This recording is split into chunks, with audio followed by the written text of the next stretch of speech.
ಒಂದು ನಿರುದ್ಯೋಗದ ಸಮಸ್ಯೆಗಳ ಬಗ್ಗೆ ಚರ್ಚೆ ನಡೀತಾ ಇದೆ. ಆ ನಿರುದ್ಯೋಗವನ್ನು ನಿವಾರಣೆ ಮಾಡ್ತಕ್ಕಂಥ ನಿಟ್ಟಿನಲ್ಲಿ ಶಿಕ್ಷಣಕ್ಕೆ ಮತ್ತು ಸ್ಕಿಲ್ ಡೆವಲಪ್ಮೆಂಟ್ಗೆ, ಕೌಶಲ್ಯದ ತರಬೇತಿಗೆ ಹೆಚ್ಚಿನ ಆದ್ಯತೆಯನ್ನು ಕೊಡ್ತಕ್ಕಂಥ ಒಂದು ಕಾರ್ಯಕ್ರಮ ಮತ್ತು ಎಂಪ್ಲಾಯ್ಮೆಂಟ್ ಜನರೇಷನ್,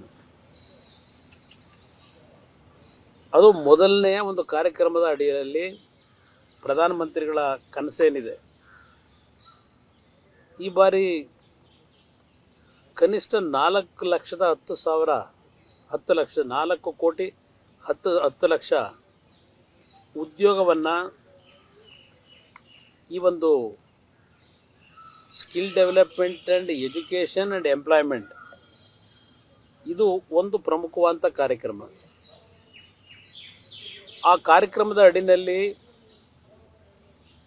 ಹಲವಾರು ರೀತಿಯ ಇನ್ಸೆಂಟಿವ್ಗಳನ್ನು ಘೋಷಣೆ ಮಾಡಿದ್ದಾರೆ. ಅದೆಲ್ಲವನ್ನು ನಾನು ಬಿಡಿಸಿ ಹೇಳಬೇಕಾಗಿಲ್ಲ, ಬಹುಶಃ ನಿಮ್ಮ ಹತ್ರ ಮಾಹಿತಿಗಳು ಇದೆ. ಮತ್ತು ಈ ಬಾರಿ ವಿಶೇಷವಾದಂಥ ರೀತಿಯಲ್ಲಿ MSMEಗಳಿಗೆ ದೊಡ್ಡ ಮಟ್ಟದ ಆರ್ಥಿಕ ಶಕ್ತಿಯನ್ನು ತುಂಬತಕ್ಕಂಥ ಒಂದು ನಿರ್ಧಾರ ನರೇಂದ್ರ ಮೋದಿಯವರ ಕಲ್ಪನೆಯೇ ಇದು ಸಹ ಅಂತಕ್ಕಂಥದ್ದು ನನ್ನ ಅಭಿಪ್ರಾಯ. ಕಾರಣ, ಇವತ್ತಿನ ಯಾವೊಂದು ಉದ್ಯೋಗವನ್ನು ಸೃಷ್ಟಿ ಮಾಡಲಿಕ್ಕೆ ಹಲವಾರು ರೀತಿಯ ಒಂದು ಟೆಕ್ನಾಲಜಿಗಳು ಬರ್ತಕ್ಕಂಥ ಸಂದರ್ಭದಲ್ಲಿ ಮಾಹಿತಿ ತಂತ್ರಜ್ಞಾನದ ಜೊತೆಯಲ್ಲಿ ಸಣ್ಣ ಪುಟ್ಟ ಉದ್ಯೋಗಗಳನ್ನು ಇವತ್ತು ಸೃಷ್ಟಿಯಾಗಬೇಕು ಅಂತಕ್ಕಂಥ ದೃಷ್ಟಿಯಿಂದಲೇ, ಯಾಕೆಂದರೆ MSMEಗಳಲ್ಲಿ ಲಕ್ಷಾಂತರ ಉದ್ಯೋಗವನ್ನು ಸೃಷ್ಟಿ ಮಾಡ್ತಕ್ಕಂಥ ಶಕ್ತಿ ಇರತಕ್ಕಂಥದ್ದು.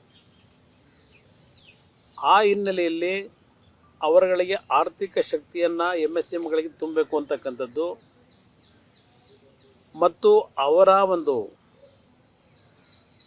MSMEಗಳ ಕಾರ್ಯದಲ್ಲಿ ಹಣಕಾಸಿನ ಒಂದು ಸಮಸ್ಯೆಗಳಾಗಿ NPA ಆಗ್ತಕ್ಕಂಥ ಒಂದು ಸನ್ನಿವೇಶಗಳಲ್ಲೂ ಸರ್ಕಾರ ಯಾವ ರೀತಿ